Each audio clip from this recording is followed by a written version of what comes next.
Jadi sebenarnya kalau hak wilayah atau tanah wilayah ko dapat dikelola oleh negara ko, sebenarnya luar biasa itu hasilnya. Dengan demikian banyaknya itu. Nah, tapi kalau yang terjadi gini kok, seluruh hak itu tidak pernah diurus. Yang namanya hak kalau tidak diuruskan ya akan mendapatnya. Harusnya kalau dikelola baik, pemanfaatan pengelolaan tanah wilayah kalau dilaksanakan sesuai hukum ada edisi lembaga dituang cukup banyak sebenarnya penghasilan negara yang bisa digunakan untuk kepentingan masyarakat hukum adat negara yaitu nini mama alim ulama cadiak pandai bundokan duang dan paripaga nagari. Tapi kalau kita caliak ini, cobalah kita caliak sini nini mama ya tidak ada mendapat apa-apa. Assalamualaikum warahmatullahi wabarakatuh. Kembali lagi ke Ranah Kine.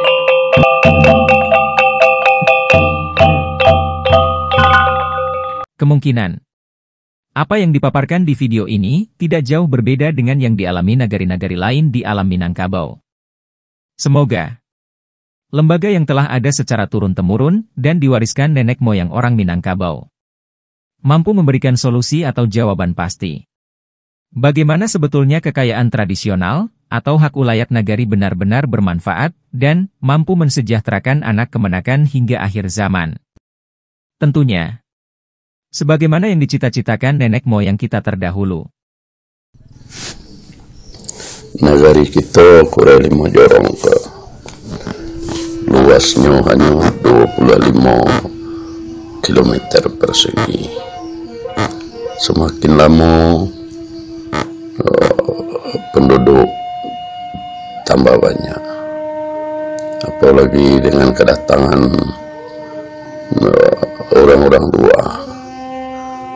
Dengan itu lahan ke semakin lama semakin sempit. Jadi untuk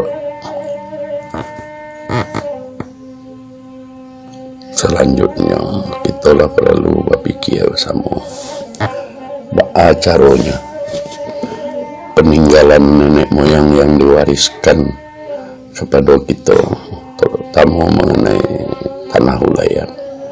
Apakah tanah wilayah nagari, tanah wilayah suku, tanah wilayah kaum, sesuai cita-cita nenek moyang kita sebagai warisan yang ditinggalkan untuk anak cucunya sampai di akhir zaman.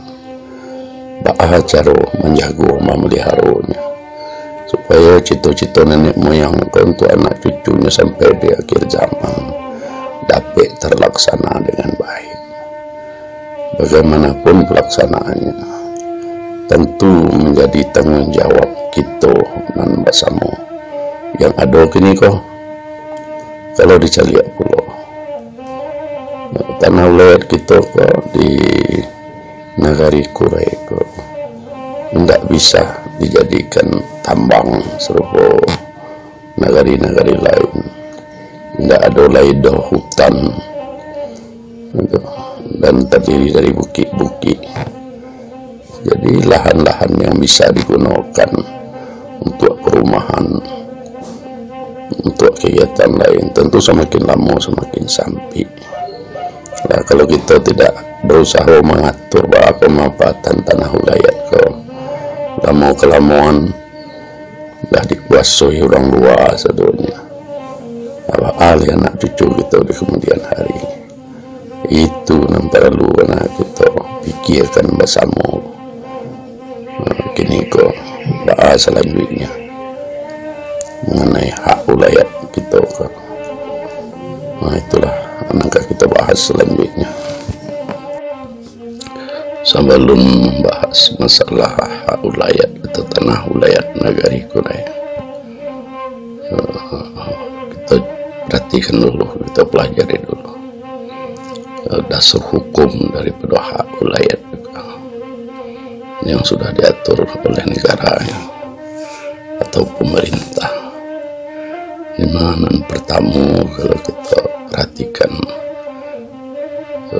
pasal 18 B ayat 2 Undang-Undang Dasar Negara Kesatuan Republik Indonesia tahun 1945. Di situ dinyatakan bahwa negara mengakui dan menghormati kesatuan-kesatuan masyarakat hukum adat dan hak tradisionalnya sepanjang masih hidup.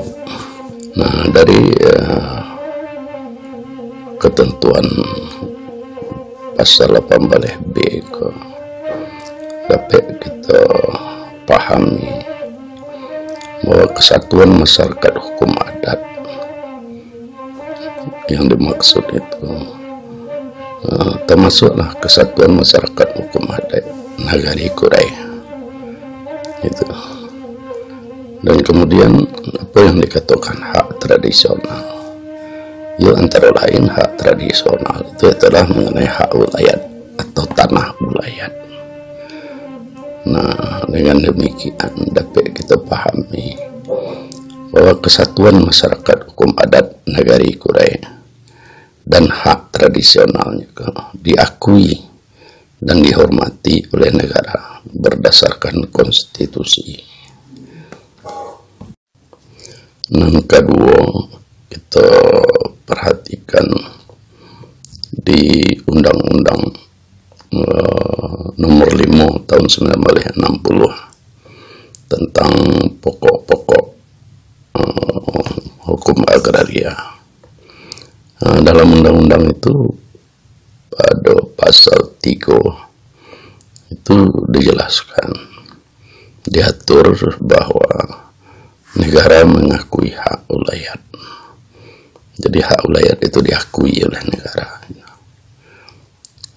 Selanjutnya pada pasal 5 itu diatur bahwa hukum agraria atas bumi, air, dan angkasa itu dilaksanakan berdasarkan hukum adat. Nah, dari Undang-Undang Pokok Agraria nomor 5 tahun 60 jalehlah bahwa hak wilayah atau tanah wilayah Nagari Kurai diakui oleh negara dan pemerintah dalam menjalankan hukum agraria itu berdasarkan hukum adat.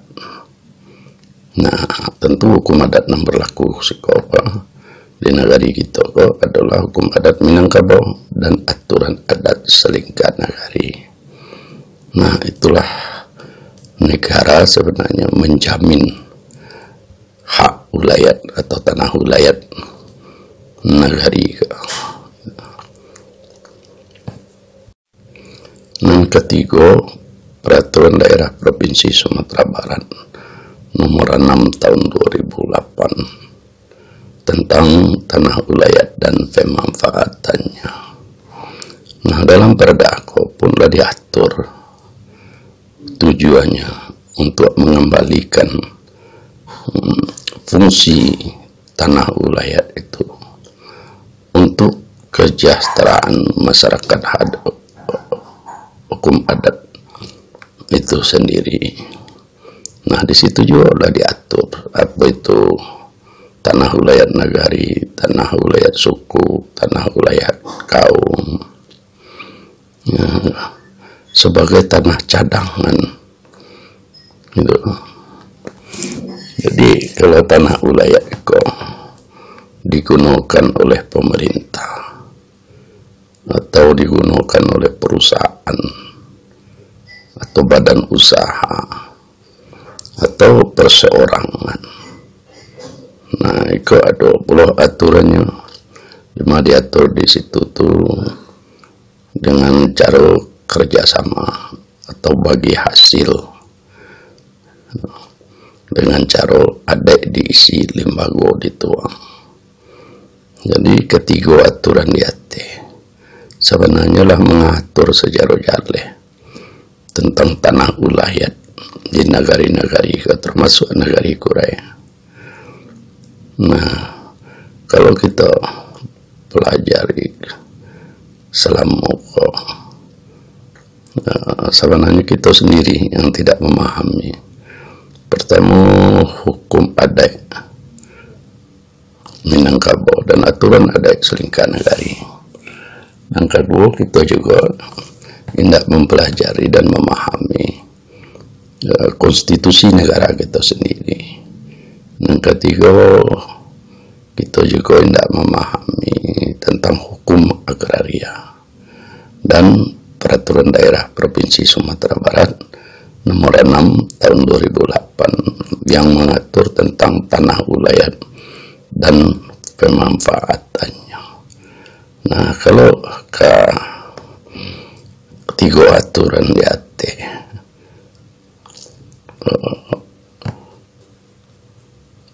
atau ampe,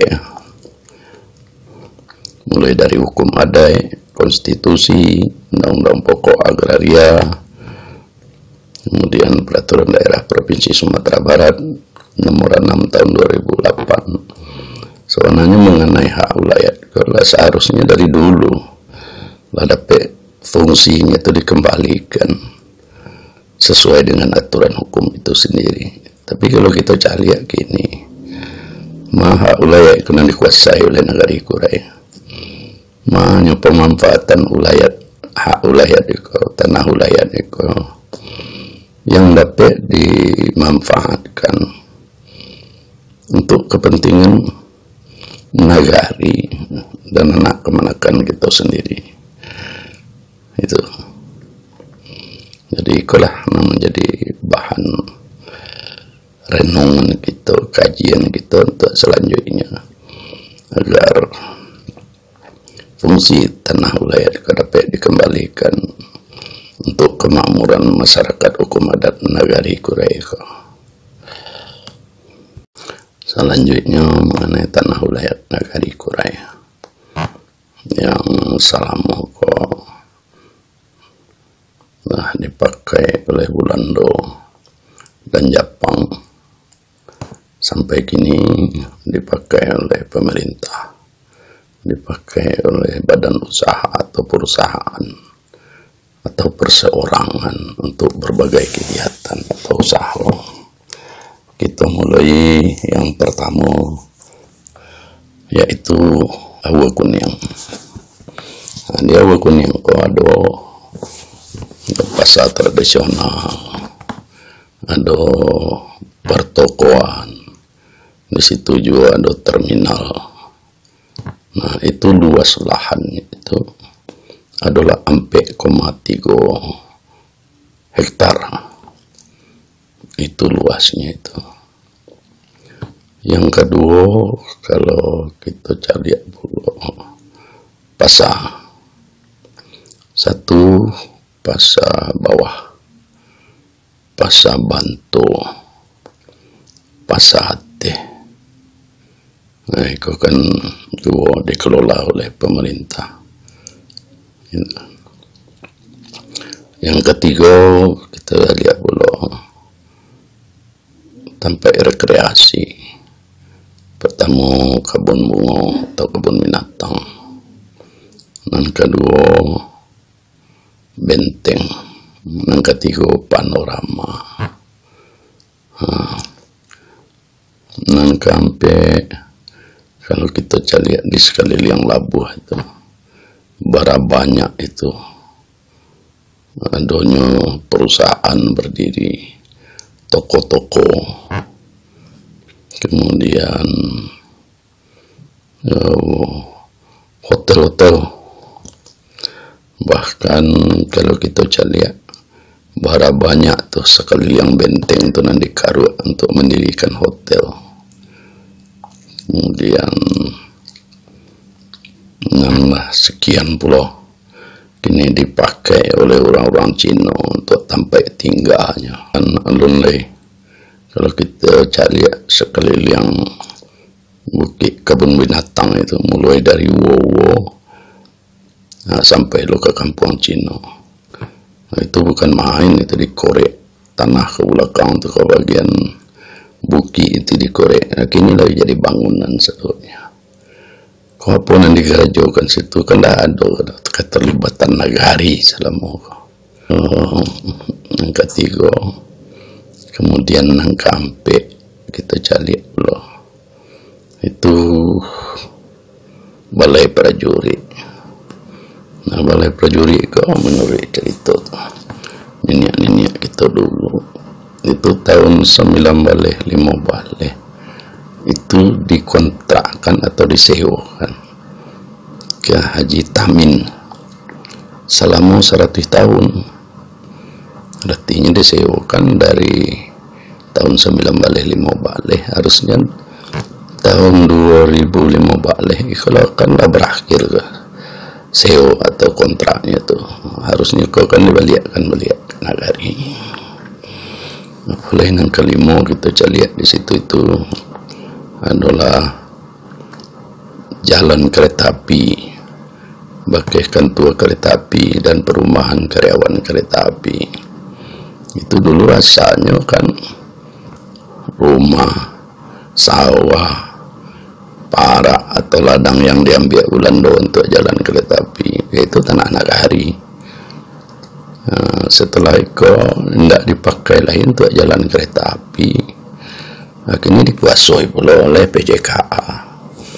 Bahkan PJKA yang menyewa tanah-tanah kau kini sampai pula disewa oleh Pemda Bukit Tinggi untuk sampai kuliner.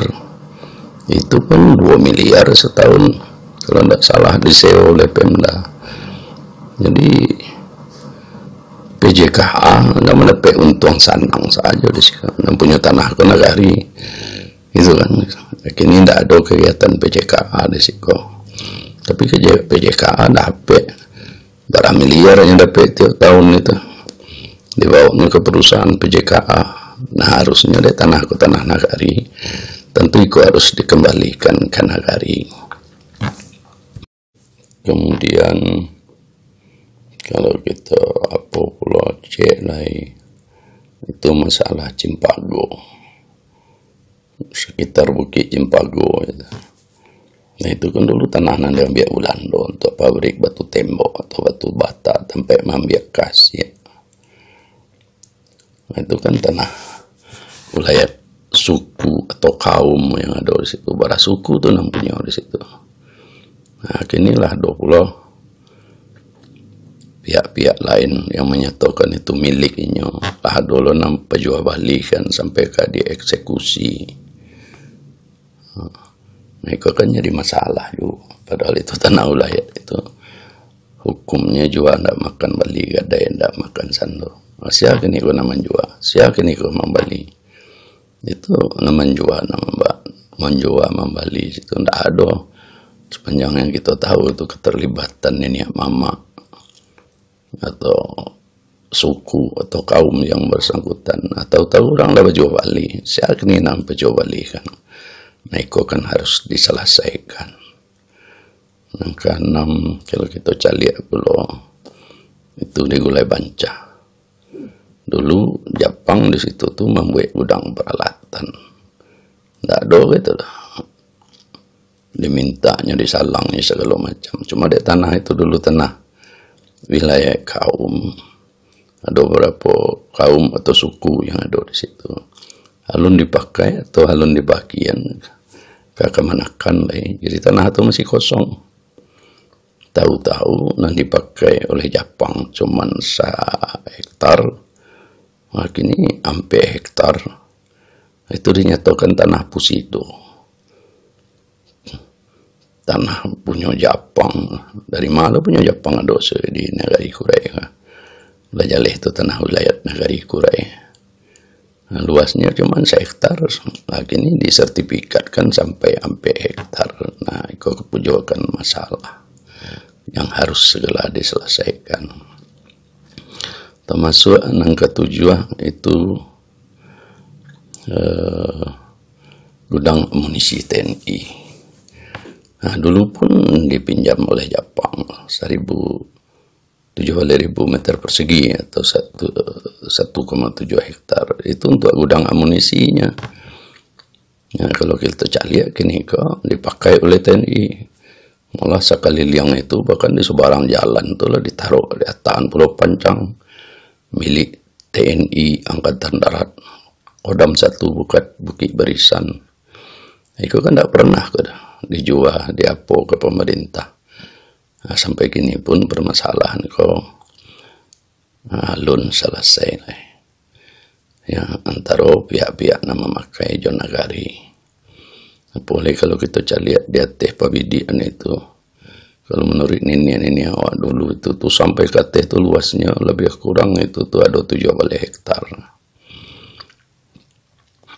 Yang dipakai cuman oleh TNI kini itu kalau berdasarkan yang dipinjam Belanda kan 1,7 hektar. Akhirnya yang kata itu tanah itu terlantar saja, itu tidak dikelola, tidak diapo. Itu yang ke-7, yang ke-8 kalau kita lihat gini kok. Masalah Padang Pun, tanah wilayah Padang Pun itu kan tanah wilayah Nagari Kurai itu. Jadi karena tanah wilayah itu gunanya sebagai tanah cadangan untuk anak kemanakan. Nah, sebagian besar kini tanah itulah diagian ke anak kemanakan.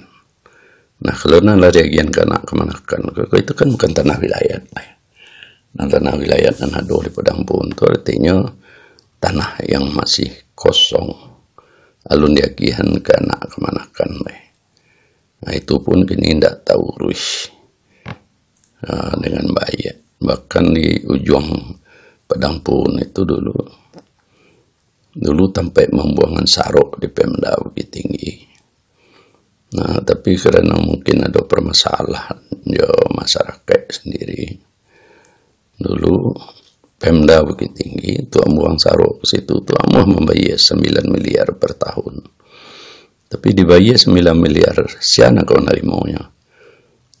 Kena ada yang narimanya. Tapi di negara aku tidak bisa diberikan kepada individu, harus melalui lembaga. Nah, karena lembaga ada, itu tidak ada. Nah, makanya Pemda Bukit Tinggi mencari sampai membuang sarok. Maka dapatlah DP Kumbuah. Berarti kontrak disewa oleh Pemda Bukit Tinggi sampai membuangan sarok. Itu dulu 9 miliar per tahun. Kini kebanyakan menjadi 12 miliar per tahun. Nah, berapa jauhnya Pemda membuangan sarok. Sewa tanah saja sampai membuang sarok situ 12 miliar. Alun dibiayanya membuangan sarok ke situ. Padahal kalau dikelola benar di Padang Pun masih bisa sarok dibuangan. Panorama baru itu, apalagi inilah ada sistem atau sarok-sarok itu dijadikan pupuk gitu kan. Nah, itu kalau tidak diperhatikan, tidak diselesaikan kan sangat merugikan Nagari Kurai. Tapi untuk menyelesaikan masalah itu maka sekolah kita seharusnya agar ada yang mengurusi nagari itu secara formal. Nah, di sekolah perlunya itu kembali memfungsikan lembaga adat Nagari Kurai yang lah ada secara turun-temurun, agar masalah-masalah serupa itu dapat diurus secara formal itu, dan mengembalikan fungsi tanah wilayah sesuai cita-cita nenek moyang itu dahulu untuk kesejahteraan anak cucunya sampai di akhir zaman. Jadi sebenarnya kalau hak wilayah atau tanah wilayah itu dapat dikelola oleh nagari itu, sebenarnya luar biasa itu hasilnya. Dengan demikian banyaknya itu.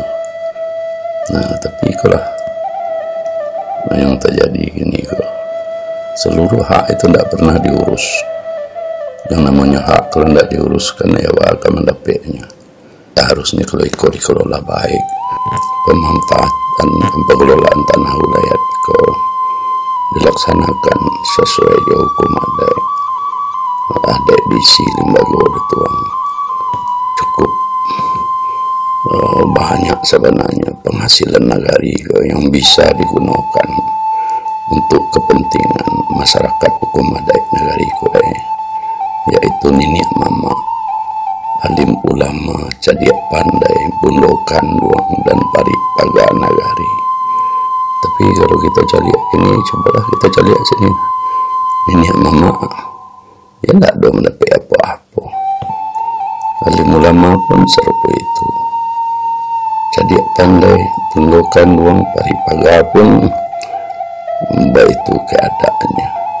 Padahal kalau aset kekayaan nagari kita, nagari Kurai dikelola, dimanfaatkan dengan baik, itu akan dapat meningkatkan kesejahteraan masyarakat hukum adat nagari Kurai. Di samping itu kita perlu dapat melanjutkan pendidikan adat Josara kepada generasi selanjutnya, atau anak kemenakan kita secara dini, agar mereka itu mempunyai pengetahuan di bidang adat dan syara. Nah, kini koko kan alun dapat kita laksanakan gitu. Kenapa? Nah, itulah gunanya kita bahas, kita perkunyahan bersama, kita diskusikan, mudah-mudahan nanti ada manfaatnya. Hak ulayat atau tanah ulayat untuk kepentingan nagari dan anak kemenakan kita di masa depan. Untuk itulah, supaya aset kekayaan nagari yang ada di nagari Kurai termasuk yang ada di Sari Lama Payukum Buah itu, untuk dapat diurus, dikuasai, dimanfaatkan untuk kepentingan nagari Kurai. Nah, di sikolah kita memerlukan lembaga adat. Kita fungsikan melihat lembaga adat adalah ada secara turun-temurun. Nah, dengan adanya lembaga adat itu nanti tentu secara formal Allah bisa lembaga adat itu bersama duduk bersama wali kota, DPR dan kepala-kepala instansi itu untuk mengurus apa yang menjadi hak nagari. Nah, kalau itu dapat diurus, tentu sebagian hasilnya itu akan bisa dipakai untuk kepentingan nagari. Dan tidak ada halangan, tantangan jo undang-undang dan peraturan negara, peraturan pemerintah. Nah, tapi dengan cara duduk bersama, cobalah kita tiru di situ.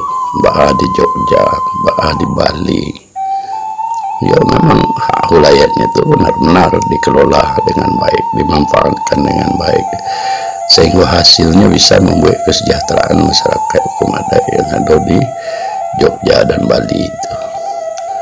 Namun kita sampai kini belum bisa melaksanakan serupa mereka itu.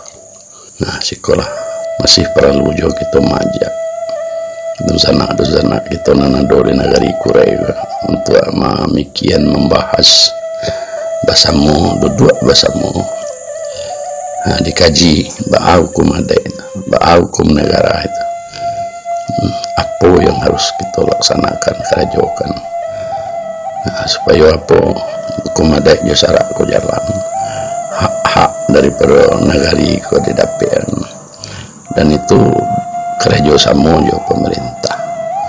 Itulah yang diusahakan bahwa caranya lembaga adat itu bisa berdiri, itu berfungsi secara formal. Nah, nanti kita coba pula membahas apa sebenarnya fungsi tungku tiga sajarangan di dalam lembaga adat nagari Kurai. Nah, itu nanti secara khusus kita coba bahas untuk dapat pula kita perkunyahan bersama untuk kebaikan nagari kita.